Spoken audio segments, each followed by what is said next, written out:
A confused-looking President Biden fumbled and snapped at staffers after forgetting which world leader he was supposed to introduce at a press conference event during the Quad Summit Saturday. Biden, 81, was supposed to call India's Prime Minister Narendra Modi to the stage, but appeared to be unsure which of the three visiting heads of government he was meant to name. Thank you all for being here, and now, who am I introducing next? Who's next?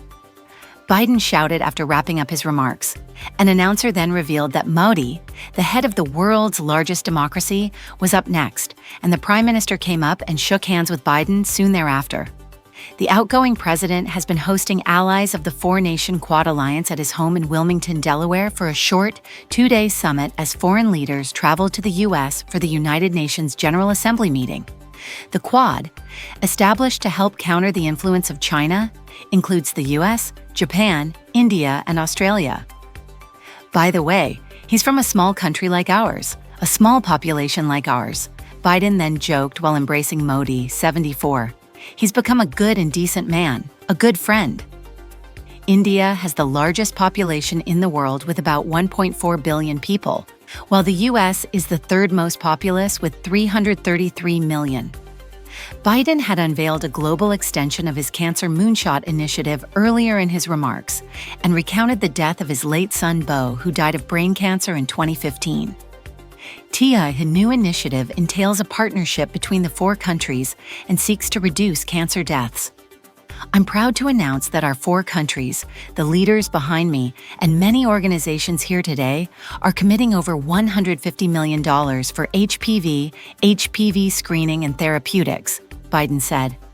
Next year, doctors and nurses in the U.S. Navy will begin a program to train Indo-Pacific counterparts in conducting cervical cancer screening and vaccination, so we could reach every woman in the region, and it matters, folks. Throughout his presidency, Biden has been dogged by similar faux pas and episodes of forgetfulness or confusion during high-profile outings.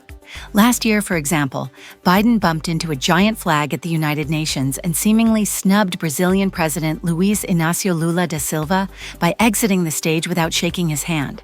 At 81, Biden is the oldest president in U.S. history, though former President Donald Trump could top that if he wins the November 5 election and serves out a full second term. Amid consternation about his mental acuity, Democrats revolted against Biden and pressured him to drop his re-election bid for the White House, rendering him a lame duck president. During the president's cabinet meeting Friday, First Lady Jill Biden raised eyebrows by doing most of the talking and later hosting a Rose Garden event without him. The weekend gathering is poised to be Biden's final summit with the Quad Alliance leadership before he departs the White House. Biden had sought to add personal touches to the two-day summit and further cement his relationship with the key allies. Our countries are more strategically aligned than ever before, Biden had said during the summit. While challenges will come, the world will change because the Quad is here to stay. Later this week, he is set to meet Ukrainian President Volodymyr Zelensky for the latter's fifth public trip to the U.S. since Russia invaded in February 2022.